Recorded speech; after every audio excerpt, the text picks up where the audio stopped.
ଶୁଣୁଛନ୍ତି 16 ନଭେମ୍ବର 2025 ଅବ୍ୟକ୍ତ ମୁରଲୀ ପୁନରାବୃତ୍ତି 15 ଡିସେମ୍ବର 2007। ଅବ୍ୟକ୍ତ ମୁରଲୀର ସାରାଂଶ ଅଛି, ସମୟର ମହତ୍ତ୍ୱକୁ ଜାଣି କର୍ମର ଗହନ ଗତି ଉପରେ ଧ୍ୟାନ ଦେଇ ନଷ୍ଟ ମୋହା ହୋଇ ସଦା ପ୍ରସ୍ତୁତ ରୁହ। ସମୟର ମହତ୍ତ୍ୱକୁ ଜାଣି କର୍ମର ଗହନ ଗତି ଉପରେ ଧ୍ୟାନ ଦେଇ ନଷ୍ଟ ମୋହା ହୋଇ ସଦା ପ୍ରସ୍ତୁତ ରୁହ। ଆଜି ସର୍ବସମ୍ପତ୍ତିର ଦାତା, ଜ୍ଞାନ ରୂପକ ସମ୍ପତ୍ତି, ଗୁଣ ରୂପକ ସମ୍ପତ୍ତି, ଶକ୍ତି ତଥା ଶ୍ରେଷ୍ଠ ସଂକଳ୍ପ ରୂପକ ସମ୍ପତ୍ତିର ଦାତା ବାପ ଦାଦା ନିଜର ଚାରିଆଡ଼ର ବାଳକ ହିସାବରେ ମାଲିକ ଅର୍ଥାତ୍ ଅଧିକାରୀ ପିଲାମାନଙ୍କୁ ଦେଖୁଛନ୍ତି। ଅଖଣ୍ଡ ସମ୍ପତ୍ତିର ମାଲିକ ପିତା ନିଜର ସବୁ ପିଲାଙ୍କୁ ସର୍ବସମ୍ପତ୍ତିରେ ସମ୍ପନ୍ନ କରୁଛନ୍ତି। ସମସ୍ତଙ୍କୁ ସର୍ବସମ୍ପତ୍ତି ଦେଉଛନ୍ତି। କାହାକୁ କମ୍ କାହାକୁ ବେଶୀ ଦେଉନାହାନ୍ତି। କାହିଁକି ନା ସମ୍ପତ୍ତି ଅସରନ୍ତି ମାତ୍ରାରେ ଅଛି। ତେବେ ଚାରିଆଡ଼ର ପିଲାମାନେ ବାପ ଦାଦାଙ୍କର ନୟନରେ ସମାହିତ ହୋଇ ରହିଛନ୍ତି ଏବଂ ସମସ୍ତେ ସମ୍ପତ୍ତିରେ ଭରପୁର ହୋଇ ହର୍ଷିତ ହେଉଛନ୍ତି। ଆଜିକାଲିର ସମୟ ଅନୁସାରେ ସବୁଠାରୁ ଅମୂଲ୍ୟ ଏବଂ ଶ୍ରେଷ୍ଠ ସମ୍ପତ୍ତି ହେଲା ପୁରୁଷୋତ୍ତମ ସଙ୍ଗମ ଯୁଗର ସମୟ। କାହିଁକି ନା ସଙ୍ଗମ ଯୁଗରେ ହିଁ ସାରା କଳ୍ପର ପ୍ରାରବ୍ଧ ଜମା କରିପାରିବ। ଏହି ଛୋଟିଆ ଯୁଗର ପ୍ରାପ୍ତି ଏବଂ ପ୍ରାରବ୍ଧ ଅନୁସାରେ ଗୋଟିଏ ସେକେଣ୍ଡର ମୂଲ୍ୟ ଗୋଟିଏ ବର୍ଷ ସହିତ ସମାନ। ଏହା ଏତେ ଅମୂଲ୍ୟ ସମୟ। ଏହି ସମୟ ପାଇଁ ହିଁ ଗାୟନ ରହିଛି, ଏବେ ନୁହେଁ ତ କେବେ ନୁହେଁ। କାହିଁକି ନା ଏହି ସମୟରେ ହିଁ ସୃଷ୍ଟି ନାଟକରେ ପରମାତ୍ମା ପିତାଙ୍କର ପାଠ ନିର୍ଦ୍ଧାର୍ଯ୍ୟ ଅଛି। ସେଥିପାଇଁ ଏହି ସମୟକୁ ହୀରା ତୁଲ୍ୟ ସମୟ କୁହାଯାଉଛି। ସତ୍ୟ ଯୁଗକୁ ସୁବର୍ଣ୍ଣ ଯୁଗ କୁହାଯାଉଛି। କିନ୍ତୁ ବର୍ତ୍ତମାନର ସମୟ ହିଁ ହୀରା ତୁଲ୍ୟ ଅଟେ ଏବଂ ତୁମେମାନେ ମଧ୍ୟ ହୀରା ତୁଲ୍ୟ ଜୀବନର ଅନୁଭବୀ ଆତ୍ମା ଅଟ। ଏହି ସମୟରେ ହିଁ ବହୁତ କାଳରୁ ବିଛୁଡ଼ିଥିବା ଆତ୍ମାମାନେ ପରମାତ୍ମାଙ୍କ ସହିତ ମିଳନ, ପରମାତ୍ମା ସ୍ନେହ, ପରମାତ୍ମା ଜ୍ଞାନ, ପରମାତ୍ମା ସମ୍ପତ୍ତିର ପ୍ରାପ୍ତିର ଅଧିକାରୀ ହେଉଛନ୍ତି। ସାରା କଳ୍ପ ଭିତରେ ଦେବାତ୍ମାମାନେ ଏବଂ ମହାନ ଆତ୍ମାମାନେ ଥାଆନ୍ତି। କିନ୍ତୁ ଏହି ସମୟରେ ତୁମକୁ ପରମାତ୍ମା ଈଶ୍ୱରୀୟ ପରିବାର ମିଳିଛି। ସେଥିପାଇଁ ଯେତିକି ଏହି ସମୟର ମହତ୍ତ୍ୱ ରହିଛି, ତାକୁ ଜାଣି ନିଜକୁ ଯେତିକି ଶ୍ରେଷ୍ଠ କରିବା ପାଇଁ ଚାହିଁବ କରିପାରିବ ଏବଂ ତୁମେମାନେ ମଧ୍ୟ ଏହି ମହାନ ଯୁଗର ପରମାତ୍ମା ଭାଗ୍ୟକୁ ପ୍ରାପ୍ତ କରୁଥିବା ପଦ୍ମ ପଦ୍ମ ଭାଗ୍ୟବାନ ଆତ୍ମା ଅଟ। ଏହିଭଳି ନିଜର ଶ୍ରେଷ୍ଠ ଭାଗ୍ୟର ଆତ୍ମିକ ନିଶାକୁ ଏବଂ ଭାଗ୍ୟକୁ ଜାଣିବା ସହିତ ଅନୁଭବ କରୁଛ ତ? ଖୁସି ମିଳୁଛି ତ? ତେବେ ଦିଲ୍ ଭିତରେ ସର୍ବଦା କେଉଁ ଗୀତ ଗାଉଛ? ବାହା ମୋର ଭାଗ୍ୟ ବାହା। କାହିଁକି ନା ବର୍ତ୍ତମାନ ସମୟର ଭାଗ୍ୟ ତୁଳନାରେ ଅନ୍ୟ କୌଣସି ବି ଯୁଗରେ ଏଭଳି ଶ୍ରେଷ୍ଠ ଭାଗ୍ୟ ପ୍ରାପ୍ତ ହୋଇପାରିବ ନାହିଁ। ତେବେ କୁହ, ସର୍ବଦା ନିଜର ଭାଗ୍ୟକୁ ସ୍ମୃତିରେ ରଖି ହର୍ଷିତ ହେଉଛ ତ? କ'ଣ କହୁଛ? ଯେଉଁମାନେ ଭାବୁଛନ୍ତି ଆମେ ସର୍ବଦା ହର୍ଷିତ ରହୁଛୁ, କେବେ କେବେ ନୁହେଁ, ସେମାନେ ହାତ ଉଠାଅ। ସଦା ହର୍ଷିତ? ସଦା? ତେବେ ସଦା ଶବ୍ଦକୁ କେବେ ବି ଭୁଲିବାର ନାହିଁ, କିନ୍ତୁ ବିଶେଷ ଧ୍ୟାନ ଦେବାର ଅଛି। ଏବେ ଦେଖ, ଟିଭିରେ ତୁମମାନଙ୍କର ଫଟୋ ଦେଖାଯାଉଛି। ସଦାବାଲାଙ୍କର ଫଟୋ ଆସୁଛି। ଅଭିନନ୍ଦନ। ମାତାମାନେ ହାତ ଉଠାନ୍ତୁ, ଶକ୍ତିମାନେ ମଧ୍ୟ ଉଠାନ୍ତୁ, ଡବଲ ବିଦେଶୀମାନେ ମଧ୍ୟ ଉଠାନ୍ତୁ। କେଉଁ ଶବ୍ଦକୁ ମନେ ରଖିବ? ସଦା। କେବେ କେବେ ବାଲା ତ ପଛରେ ଆସିବେ। ବାପ ଦାଦା ପୂର୍ବରୁ ମଧ୍ୟ ଶୁଣାଇ ସାରିଛନ୍ତି ଯେ ସମୟ ବହୁତ ତୀବ୍ର ଗତିରେ ଆଗକୁ ବଢ଼ି ଚାଲିଛି। ସମୟର ଗତିକୁ ଜାଣିବା ବାଲା ନିଜକୁ ଚେକ୍ କର ଯେ ମୋ ଭଳି ମାଷ୍ଟର ସର୍ବଶକ୍ତିମାନ ଆତ୍ମାର ଗତି ତୀବ୍ର ଅଟେ ତ? ପୁରୁଷାର୍ଥ ତ ସମସ୍ତେ କରୁଛନ୍ତି, କିନ୍ତୁ ବାପ ଦାଦା କ'ଣ ଦେଖିବାକୁ ଚାହୁଁଛନ୍ତି?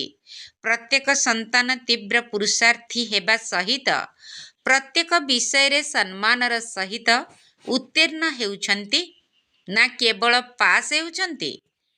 ତେବେ ତୀବ୍ର ପୁରୁଷାର୍ଥୀଙ୍କର ବିଶେଷ କରି ଦୁଇଟି ଲକ୍ଷଣ ଦେଖାଯିବ। ଗୋଟିଏ ହେଲା ନଷ୍ଟ ମୋହା, ଦ୍ୱିତୀୟରେ ଏଭର ରେଡି ଅର୍ଥାତ୍ ସଦା ପ୍ରସ୍ତୁତ। ସର୍ବପ୍ରଥମେ ଯଦି ନିଜର ଦେହର ସ୍ମୃତିଠାରୁ ଏବଂ ଦେହର ଅଭିମାନ ଠାରୁ ନଷ୍ଟ ମୋହା ହୋଇଯିବ, ତେବେ ଅନ୍ୟ ସବୁ କଥାରୁ ନଷ୍ଟ ମୋହା ହେବା ପାଇଁ କୌଣସି ମୁସ୍କିଲ ଲାଗିବ ନାହିଁ। ତେବେ ଦେହଭାନ ଅର୍ଥାତ୍ ଦୈହିକ ସ୍ମୃତିର ଲକ୍ଷଣ ହେଲା ୱେଷ୍ଟ ଥଟ୍ ବା ବ୍ୟର୍ଥ ସଂକଳ୍ପ ଆସିବା ଏବଂ ବ୍ୟର୍ଥରେ ସମୟ ନଷ୍ଟ ହେବା। ଏହାର ଚେକିଂ ନିଜେ ହିଁ ଭଲ ଭାବରେ କରିପାରିବ। ସାଧାରଣ ଭାବରେ ସମୟକୁ ଖର୍ଚ୍ଚ କରିବା ଦ୍ୱାରା ମଧ୍ୟ ନଷ୍ଟ ମୋହା ହୋଇପାରିବ ନାହିଁ।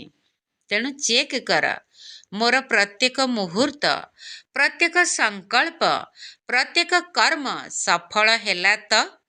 କାହିଁକି ନା ସଙ୍ଗମ ଯୁଗରେ ବାବାଙ୍କର ବିଶେଷ ବରଦାନ ହେଲା, ସଫଳତା ତୁମର ଜନ୍ମସିଦ୍ଧ ଅଧିକାର।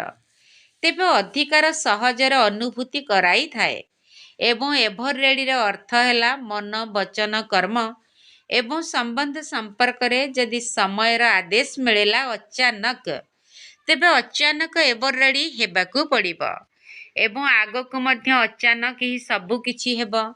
ଯେପରି ତୁମ ଦାଦୀଙ୍କୁ ଦେଖିଲ ଅଚାନକ ଏଭର ରେଡି। ପ୍ରତ୍ୟେକ ସ୍ୱଭାବରେ, ପ୍ରତ୍ୟେକ କାର୍ଯ୍ୟରେ ସହଜ ଏବଂ ସରଳ, ସମ୍ପର୍କରେ ସରଳ, ସ୍ୱଭାବରେ ସରଳ, ସେବାରେ ସରଳ, ସନ୍ତୁଷ୍ଟ କରିବାରେ ସରଳ ଏବଂ ସନ୍ତୁଷ୍ଟ ରହିବାରେ ମଧ୍ୟ ସରଳ। ସେଥିପାଇଁ ବାପ ଦାଦା ସମୟର ସମୀପତା ବିଷୟରେ ବାରମ୍ବାର ସଂକେତ ଦେଉଛନ୍ତି। ସ୍ୱପୁରୁଷାର୍ଥର ସମୟ ବହୁତ କମ୍ ଅଛି, ସେଥିପାଇଁ ନିଜର ଜମାର ଖାତାକୁ ଚେକ୍ କର। ତେବେ ସମ୍ପତ୍ତି ଗୁଡ଼ିକୁ ଜମା କରିବାର 3ଟି ବିଧି ବିଷୟରେ ପୂର୍ବରୁ ମଧ୍ୟ ଶୁଣାଇ ସାରିଛୁ ଏବଂ ଏବେ ପୁଣି ଥରେ ଶୁଣାଉଛୁ। ସେହି 3ଟି ଯାକ ବିଧିକୁ ନିଜେ ନିଜେ ଚେକ୍ କର। ଗୋଟିଏ ହେଲା ନିଜର ପୁରୁଷାର୍ଥ ଦ୍ୱାରା ପ୍ରାରବ୍ଧ ରୂପକ ସମ୍ପତ୍ତି ଜମା କରିବା ଏବଂ ପ୍ରାପ୍ତି ରୂପକ ସମ୍ପତ୍ତି ଜମା କରିବା। ଦ୍ୱିତୀୟରେ ହେଲା ସନ୍ତୁଷ୍ଟ ରହିବା। ଏଥିରେ ମଧ୍ୟ ସଦା ଶବ୍ଦକୁ ଯୋଡ଼ି ଦିଅ ଏବଂ ସମସ୍ତଙ୍କୁ ସନ୍ତୁଷ୍ଟ କରିବା, ଯାହାଦ୍ୱାରା ପୁଣ୍ୟର ଖାତା ଜମା ହୋଇଥାଏ ଏବଂ ଏହି ପୁଣ୍ୟର ଖାତା ଅନେକ ଜନ୍ମର ପ୍ରାରବ୍ଧର ଆଧାର ଅଟେ। ତୃତୀୟରେ ହେଲା ସଦା ସର୍ବଦା ସେବାରେ ଅଥକ ହୋଇ ନିଃସ୍ୱାର୍ଥ ଏବଂ ବିଶାଳ ହୃଦୟରେ ସେବା କରିବା। ଏହାଦ୍ୱାରା ଯାହାର ସେବା କରିବ, ତାଠାରୁ ସ୍ୱତଃ ହିଁ ଦୁଆ ମିଳିବ। ତେବେ ନିଜର ବ୍ୟକ୍ତିଗତ ପୁରୁଷାର୍ଥ ଦ୍ୱାରା, ପୁଣ୍ୟ କର୍ମ ଦ୍ୱାରା ଏବଂ ଦୁଆ ଅର୍ଥାତ୍ ଆଶୀର୍ବାଦ ଦ୍ୱାରା ଏହି 3ଟି ବିଧି ଦ୍ୱାରା ସମ୍ପତ୍ତି ଜମା ହୋଇଥାଏ। ତେବେ ତୁମ ସମସ୍ତଙ୍କର ଏହି 3ଟି ଖାତା ଜମା ହେଉଛି ତ? ଏବେ ଚେକ୍ କର ଯେ ଅଚାନକ ଭାବରେ ଯଦି କୌଣସି ପରୀକ୍ଷା ଆସିଯାଏ, ତେବେ ମୁଁ ସମ୍ମାନର ସହିତ ଉତ୍ତୀର୍ଣ୍ଣ ହୋଇପାରିବି ତ? କାହିଁକି ନା ଆଜିକାଲିର ସମୟ ଅନୁସାରେ ପ୍ରକୃତିର ହଲଚଲର ଛୋଟ ଛୋଟ ପରୀକ୍ଷା କେବେ ବି ଆସିଯାଇପାରେ। ସେଥିପାଇଁ କର୍ମର ଗହନ ଗତିର ଜ୍ଞାନ ବିଶେଷ ଭାବରେ ଧ୍ୟାନରେ ରହିବା ଦରକାର।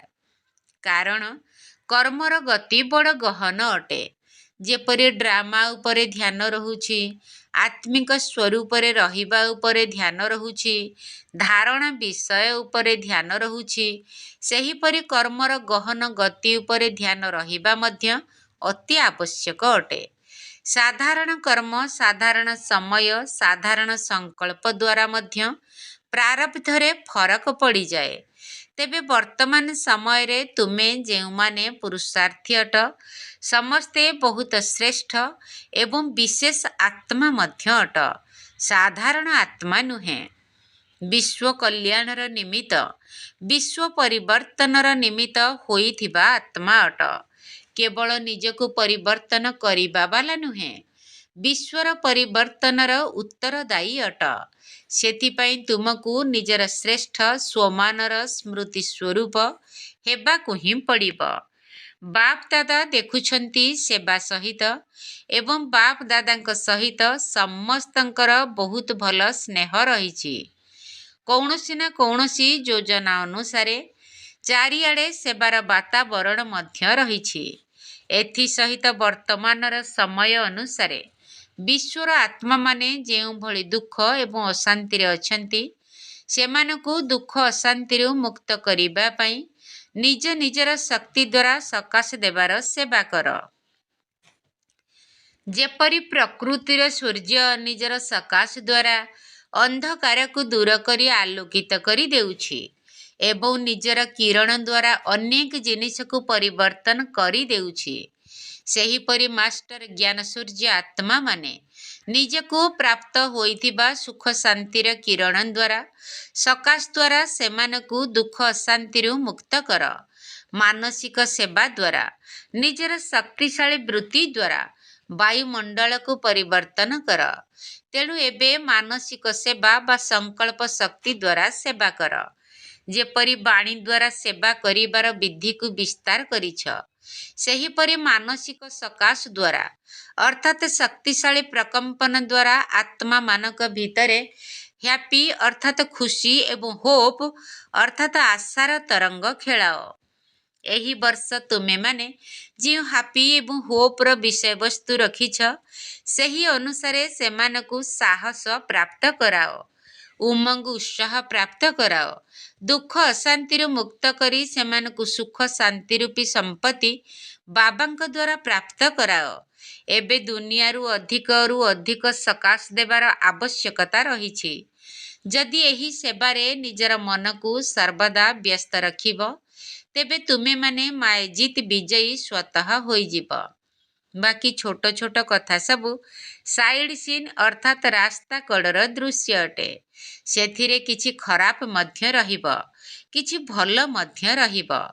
ତେବେ ତୁମକୁ ରାସ୍ତା କଡ଼ର ଦୃଶ୍ୟକୁ ଅତିକ୍ରମ କରି ନିଜର ଲକ୍ଷ୍ୟସ୍ଥଳରେ ପହଞ୍ଚିବାକୁ ହେବ ଏବଂ ସେଗୁଡ଼ିକୁ ଦେଖିବା ପାଇଁ ସର୍ବଦା ନିଜର ସାକ୍ଷୀ ଦ୍ରଷ୍ଟାର ଆସନ ଉପରେ ସ୍ଥିତ ରହିବାକୁ ହେବ। ବାସ୍, ତାପରେ ଦେଖିବ ସେହି ସାଇଡ୍ ସିନ୍ ଗୁଡ଼ିକ ତୁମ ପାଇଁ ମନୋରଞ୍ଜନ ପାଲଟିଯିବ। ତେବେ ସମସ୍ତେ ଏଭର ରେଡି ଅଛ ତ? କାଲି ଯଦି କିଛି ବି ହୋଇଯାଏ, ତେବେ ତୁମେ ଏଭର ରେଡି ଅଛ ତ? ପ୍ରଥମ ଧାଡ଼ିବାଲା ଏଭର ରେଡି ଅଛ ତ? କାଲି ଯଦି କିଛି ହୋଇଯାଏ, ତେବେ ଯଦି ଟିଚରମାନେ ପ୍ରସ୍ତୁତ ଅଛନ୍ତି, ତେବେ ବହୁତ ଭଲ କଥା। ସବୁ ବର୍ଗବାଲା ମଧ୍ୟ ପ୍ରସ୍ତୁତ ଅଛନ୍ତି। ଯେତେ ବି ବର୍ଗବାଲା ଆସିଛନ୍ତି, ସମସ୍ତେ ଏଭର ରେଡି ଅଛ? ଚିନ୍ତା କର। ଦାଦୀମାନେ ଦେଖ, ସମସ୍ତେ ହାତ ହଲାଉଛନ୍ତି। ବହୁତ ଭଲ, ଅଭିନନ୍ଦନ। ଯଦି ହୋଇନାହଁ, ତେବେ ଆଜି ରାତି ସୁଦ୍ଧା ଏଭର ରେଡି ହୋଇଯାଅ, କାହିଁକି ନା ସମୟ ତୁମକୁ ଅପେକ୍ଷା କରିଛି। ବାପ ଦାଦା ମଧ୍ୟ ମୁକ୍ତିର ଗେଟ୍ ଖୋଲିବା ପାଇଁ ଅପେକ୍ଷା କରିଛନ୍ତି। ଆଡଭାନ୍ସ ପାର୍ଟି ମଧ୍ୟ ତୁମମାନଙ୍କୁ ଆବାହନ କରୁଛି। ତୁମେମାନେ କ'ଣ ନ କରିପାରିବ? ମାଷ୍ଟର ସର୍ବଶକ୍ତିମାନ ଅଟ ନା? କେବଳ ଦୃଢ଼ ସଂକଳ୍ପ କର, ଏହା କରିବାର ଅଛି। ଏହା କରିବାର ନାହିଁ, ବାସ୍। ଯଦି କରିବାର ନାହିଁ, ତେବେ ଦୃଢ଼ ସଂକଳ୍ପ ଦ୍ୱାରା ନାହିଁକୁ ନାହିଁ କରି ଦେଖାଅ। ମାଷ୍ଟର ଅର୍ଥାତ୍ ମାଲିକ ତ ଅଟ ନା? ଆଚ୍ଛା, ତେବେ ପ୍ରଥମ ଥର ପାଇଁ କେଉଁମାନେ ଆସିଛନ୍ତି? ଯେଉଁମାନେ ପ୍ରଥମ ଥର ଆସିଛନ୍ତି, ସେମାନେ ହାତ ଉଠାଅ। ଉଚ୍ଚ ହାତ ଉଠାଅ, ହାତ ହଲାଅ। ଏତେ ପିଲା ଆସିଛନ୍ତି, ବହୁତ ଭଲ। ଯେଉଁମାନେ ବି ପ୍ରଥମ ଥର ପାଇଁ ଆସିଛନ୍ତି, ସେମାନଙ୍କୁ ପଦ୍ମଗୁଣ ଅଭିନନ୍ଦନ, ଅଭିନନ୍ଦନ। ବାପ ଦାଦା ଖୁସି ହେଉଛନ୍ତି ଯେ କଳ୍ପ ପୂର୍ବର ପିଲାମାନେ ପୁନର୍ବାର ଆସି ନିଜର ପରିବାରରେ ପହଞ୍ଚି ଯାଇଛନ୍ତି। ସେଥିପାଇଁ ପଛରେ ଆସିଥିବା ପିଲାମାନେ କମାଲ କରି ଦେଖାଅ। ଯଦିଓ ପଛରେ ଆସିଛ, କିନ୍ତୁ ତୁମକୁ ପଛରେ ରହିବାର ନାହିଁ, ଆଗରେ ଆଗରେ ରୁହ। ସେଥିପାଇଁ ତୀବ୍ର ପୁରୁଷାର୍ଥ କରିବାକୁ ପଡ଼ିବ। ସାହସ ଅଛି ତ? ଅଛି ସାହସ? ବହୁତ ଭଲ କଥା। ସାହସୀ ପିଲାମାନଙ୍କୁ ବାପ ଦାଦା ଏବଂ ପରିବାରର ସାହାଯ୍ୟ ମଧ୍ୟ ମିଳିଥାଏ।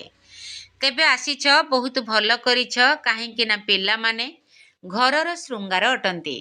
ତେଣୁ ଯେଉଁମାନେ ବି ଆସିଛ, ସମସ୍ତେ ମଧୁବନ ଘରର ଶୃଙ୍ଗାର ଅଟ। ଆଚ୍ଛା, ସେବାର ପାଳି ଭୋପାଳ ଜୁଓନର। ଆଚ୍ଛା, ବହୁତ ପିଲା ଆସିଛନ୍ତି, ପତାକା ହଲାଉଛନ୍ତି, ଭଲ କଥା। ସୁବର୍ଣ୍ଣ ସୁଯୋଗ ମିଳିଯାଇଛି ନା?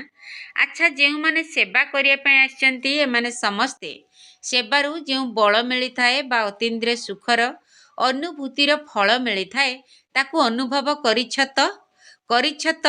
ଯଦି ହଁ, ତେବେ ପତାକା ହଲାଅ। ଯେଉଁମାନେ କରିଛ, ଆଚ୍ଛା, ତେବେ ସମସ୍ତେ ଅତୀନ୍ଦ୍ରିୟ ସୁଖର ଅନୁଭବ କରିଛ, ତେବେ ଏହା ସବୁଦିନ ପାଇଁ ରହିବ ତ ନା କିଛି ସମୟ ପାଇଁ ରହିବ? ଯେଉଁମାନେ ଦିଲର ସହିତ ପ୍ରତିଜ୍ଞା କରିଛ ସେମାନେ ହାତ ଉଠାଅ। ଦେଖା ଦେଖିରେ ହାତ ଉଠାଅ ନାହିଁ। ଯିଏ ଭାବୁଛି ମୁଁ ପ୍ରାପ୍ତିକୁ ସଦାକାଳ ପାଇଁ କାୟମ ରଖିବି, ବିଘ୍ନ ବିନାଶକ ହେବି, ସେ ହାତ ଉଠାଉ। ଆଚ୍ଛା, ଦେଖ ତୁମମାନଙ୍କର ଫଟୋ ଟିଭିରେ ଆସୁଛି, ନହେଲେ ଏହି ଫଟୋ ତୁମ ପାଖକୁ ପଠାଯିବ। ଆଚ୍ଛା, ଏହିଭଳି ଯେଉଁ ସୁଯୋଗ ମିଳୁଛି ତାହା ମଧ୍ୟ ବହୁତ ଭଲ ଅଟେ। ଏଥିରେ ସମସ୍ତେ ବହୁତ ଖୁସିର ସହିତ ସୁଯୋଗ ନେଉଛନ୍ତି ଏବଂ ଗୋଟିଏ ପାଳି ପରେ ଆଉ ଗୋଟିଏ ଏହିଭଳି ଭାବରେ ସମସ୍ତଙ୍କୁ ଖୋଲା ଦିଲରେ ମଧୁବନ ଆସିବା ପାଇଁ ଅନୁମତି ମିଳିଯାଉଛି। ଆଚ୍ଛା, ଏବେ କେଉଁ କମାଲ କରିବ? 2008ରେ ଆପଣଙ୍କୁ ପ୍ରତ୍ୟକ୍ଷ କରି ଦେଖାଇବୁ। ବହୁତ ଭଲ କଥା। ପରସ୍ପରକୁ ସହଯୋଗ ଦେଇ ଏହି ପ୍ରତିଶ୍ରୁତିକୁ ପୂରା କରିବ। ନିଶ୍ଚିତ କରିବ। ମାଷ୍ଟର ସର୍ବଶକ୍ତିବାନ ଆତ୍ମା ପାଇଁ କୌଣସି ବି ପ୍ରତିଶ୍ରୁତିକୁ ରକ୍ଷା କରିବା କିଛି ବଡ଼ କଥା ନୁହେଁ। କେବଳ ଦୃଢ଼ତାକୁ ସାଥୀ କରି ରଖ। ଦୃଢ଼ତାକୁ ଛାଡ଼ ନାହିଁ, କାହିଁକି ନା ଦୃଢ଼ତା ସଫଳତାର ଚାବି ଅଟେ। ତେବେ ଯେଉଁଠି ଦୃଢ଼ତା ଥିବ ସେଠାରେ ସଫଳତା ନିଶ୍ଚିତ ଥିବ। ଏହା ଠିକ୍ କଥା ନା? ତେଣୁକରି ଦେଖାଅ। ବାପ ଦାଦାଙ୍କୁ ମଧ୍ୟ ଖୁସି ଲାଗୁଛି। ବହୁତ ଭଲ କଥା। ଦେଖ କେତେ ଜଣଙ୍କୁ ସୁଯୋଗ ମିଳୁଛି। ଅଧା କ୍ଲାସ୍ ତ ସେବାଧାରୀ ହିଁ ବସିଛନ୍ତି। ବହୁତ ଭଲ। ଦେଖ ସାକାର ବାବା ଥିବା ସମୟରେ ମଧ୍ୟ ବହୁତ ଭଲ ପାଠ କରିଛନ୍ତି। ପ୍ରଥମ ମ୍ୟୁଜିୟମ୍ ତ ଇଏ ଭୋପାଳର ମହେନ୍ଦ୍ର ଭାଇ ତିଆରି କରିଥିଲେ। ତେଣୁ ଦେଖ ସାକାର ବାବାଙ୍କର ଆଶୀର୍ବାଦ ସାରା ଜୋନ୍କୁ ମିଳୁଛି। ତେଣୁ ଏବେ କୌଣସି ନବୀନତା କରି ଦେଖାଅ। ଏବେ ତ ବହୁତ ସମୟ ହୋଇଗଲାଣି, କୌଣସି ନୂଆ ଉଦ୍ଭାବନ ବାହାର କରିନାହଁ। ବର୍ଗୀକରଣ ସେବା ମଧ୍ୟ ଏବେ ପୁରୁଣା ହୋଇଗଲାଣି। ପ୍ରଦର୍ଶନୀ, ମେଳା, ସମ୍ମିଳନୀ, ସ୍ନେହ ମିଳନ ଆଦି ସବୁ ତ ହୋଇସାରିଲାଣି। ଏବେ କୌଣସି ନୂଆ କଥା ବାହାର କର। ସର୍ଟ ଏବଂ ସୁଇଟ୍ ଅର୍ଥାତ୍ କମ୍ ଖର୍ଚ୍ଚ ଏବଂ ସେବା ଅଧିକ। ରାୟ ବାହାଦୁର ଅଟନା, ତେଣୁ କିଛି ନୂଆ ରାୟ ବାହାର କର। ଯେପରି ପ୍ରଦର୍ଶନୀ ବାହାରିଲା, ତାପରେ ମେଳା ବାହାରିଲା, ତାପରେ ବର୍ଗୀକରଣ ବାହାରିଲା, ସେହିଭଳି କୌଣସି ନୂଆ ଉଦ୍ଭାବନ ବାହାର କର। ଦେଖିବା ଏଥିରେ କିଏ ନିମିତ୍ତ ହେଉଛି। ବହୁତ ଭଲ। ସମସ୍ତେ ସାହସୀ ମଧ୍ୟ ଅଟ। ସେଥିପାଇଁ ବାପ ଦାଦା ସାହସୀ ପିଲାମାନଙ୍କୁ ସର୍ବଦା ସାହାଯ୍ୟ ପାଇବାର ଆଗକୁ ଅଭିନନ୍ଦନ ଦେଉଛନ୍ତି। ଆଚ୍ଛା, ଏବେ ଗୋଟିଏ ସେକେଣ୍ଡରେ ସମସ୍ତେ ବହୁତ ମିଠା ସୁଇଟ୍ ସାଇଲେନ୍ସ ସ୍ଥିତିର ଅନୁଭବରେ ହଜିଯାଅ। ବାପ ଦାଦା ଡ୍ରିଲ୍ କରାଇଲେ। ଆଚ୍ଛା, ଚାରିଆଡ଼ର ସମସ୍ତ ତୀବ୍ର ପୁରୁଷାର୍ଥୀ ସର୍ବଦା ନିଜର ଦୃଢ଼ ସଂକଳ୍ପ ଦ୍ୱାରା ସଫଳତାକୁ ପ୍ରାପ୍ତ କରୁଥିବା ସଦା ବିଜୟର ତିଲକଧାରୀ ବାପ ଦାଦାଙ୍କର ହୃଦୟ ସିଂହାସନ ଅଧିକାରୀ, ଡବଲ ମୁକୁଟଧାରୀ ବିଶ୍ୱ କଲ୍ୟାଣକାରୀ, ସର୍ବଦା ଲକ୍ଷ୍ୟ ଏବଂ ଲକ୍ଷଣକୁ ସମାନ କରୁଥିବା, ପରମାତ୍ମା ସ୍ନେହରେ ପାଳିତ ହେଉଥିବା ସର୍ବଶ୍ରେଷ୍ଠ ସନ୍ତାନମାନଙ୍କୁ ବାପ ଦାଦାଙ୍କର ସ୍ନେହ ସମ୍ପନ୍ନ ଶୁଭେଚ୍ଛା, ଆନ୍ତରିକ ଆଶୀର୍ବାଦ ଏବଂ ନମସ୍ତେ। ଆମ ଆତ୍ମିକ ସନ୍ତାନମାନଙ୍କର ଆତ୍ମିକ ବାପ ଦାଦାଙ୍କୁ ନମସ୍ତେ ନମସ୍ତେ ନମସ୍ତେ ଏବଂ ସୁପ୍ରଭାତ। ଦାଦୀମାନଙ୍କ ସହିତ ଯେହେତୁ ପିଲାମାନେ ଉପସ୍ଥିତ ଅଛନ୍ତି, ତେଣୁ ବାବା ତ ନିଶ୍ଚିତ ଉପସ୍ଥିତ ହେବେ। କାହିଁକି ନା ବାବା ପିଲାମାନଙ୍କ ଠାରୁ ଦୂରେଇ ରହିପାରିବେ ନାହିଁ, କି ପିଲାମାନେ ମଧ୍ୟ ବାବାଙ୍କ ଠାରୁ ଦୂରେଇ ରହିପାରିବେ ନାହିଁ। ପ୍ରତିଜ୍ଞା କରିଛ ନା? ସାଥିରେ ଅଛୁ, ତୁମ ସାଥିରେ ଯିବୁ, ଅଧାକଳ୍ପ ବ୍ରହ୍ମା ବାବାଙ୍କ ସାଥିରେ ରହିବୁ। ଜାନକୀ ଦାଦି କହିଲେ ଶିବ ବାବା ତ ବ୍ରହ୍ମାଙ୍କ ସହିତ ମିଶିକରି ଅଛନ୍ତି ନା? ତୁମର ଏହି ଅନୁଭୂତି ମଧ୍ୟ ଠିକ୍ ଅଟେ। ଏବେ ତ ଗ୍ୟାରେଣ୍ଟି ଦେଉଛି, କିନ୍ତୁ ଯେତେବେଳେ ରାଜ୍ୟ କରିବ ସେତେବେଳେ ଆସିବି ନାହିଁ। କେହି ଦେଖିବା ବାଲା ତ ଦରକାର ନା? ଉପରେ ଆପଣଙ୍କର କିପରି ମନ ଲାଗିବ? ଡ୍ରାମାରେ ପାର୍ଟ ଅଛି ନା? ବ୍ରହ୍ମା ବାବା ତ ସାଥିରେ ଅଛନ୍ତି ନା? ଦେଖ ଡ୍ରାମା କ'ଣ କରାଉଛି। ବରଦାନ, ରିଅଲିଟି ଅର୍ଥାତ୍ ବାସ୍ତବିକତା ଦ୍ୱାରା ପ୍ରତ୍ୟେକ କର୍ମ ବା ବାଣୀରେ ରୟାଲିଟି ଅର୍ଥାତ୍ ରାଜକୀୟତାର ପ୍ରଦର୍ଶନ କରୁଥିବା ପ୍ରଥମ ଶ୍ରେଣୀର ଅଧିକାରୀ ହୁଅ। ରିୟଲିଟି ଅର୍ଥାତ୍ ବାସ୍ତବିକତା ଦ୍ୱାରା ପ୍ରତ୍ୟେକ କର୍ମ ବା ବାଣୀରେ ରୟାଲିଟି ଅର୍ଥାତ୍ ରାଜକୀୟତାର ପ୍ରଦର୍ଶନ କରୁଥିବା ପ୍ରଥମ ଶ୍ରେଣୀର ଅଧିକାରୀ ହୁଅ।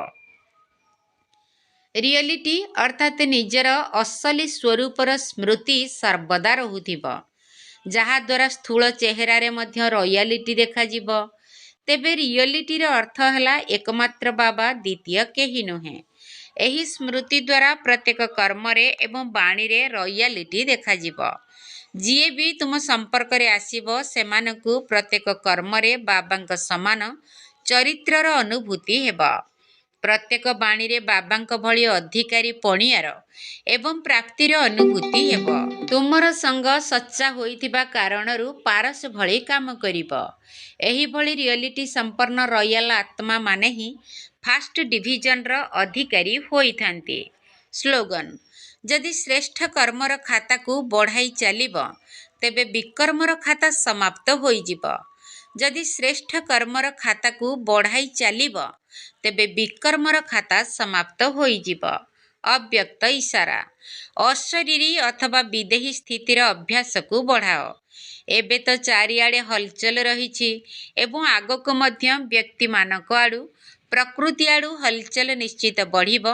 ତେଣୁ ଏହିଭଳି ସମୟରେ ସୁରକ୍ଷିତ ରହିବାର ସାଧନ ହେଲା ଗୋଟିଏ ସେକେଣ୍ଡ ଭିତରେ ନିଜକୁ ବିଦେହୀ, ଅଶରୀରୀ ବା ଆତ୍ମ ଅଭିମାନୀ କରିଦେବା। ତେଣୁ ମଝିରେ ମଝିରେ ଅଭ୍ୟାସ କରି ଦେଖ ଯେ ମୁଁ ଗୋଟିଏ ସେକେଣ୍ଡ ଭିତରେ ମନ ବୁଦ୍ଧିକୁ ଯେଉଁଠି ଇଚ୍ଛା ସେଠାରେ ସ୍ଥିତ କରିପାରୁଛି କି ନାହିଁ। ଏହାକୁ ହିଁ ସାଧନା କୁହାଯାଏ। ସୂଚନା: ଆଜି ମାସର ତୃତୀୟ ରବିବାର।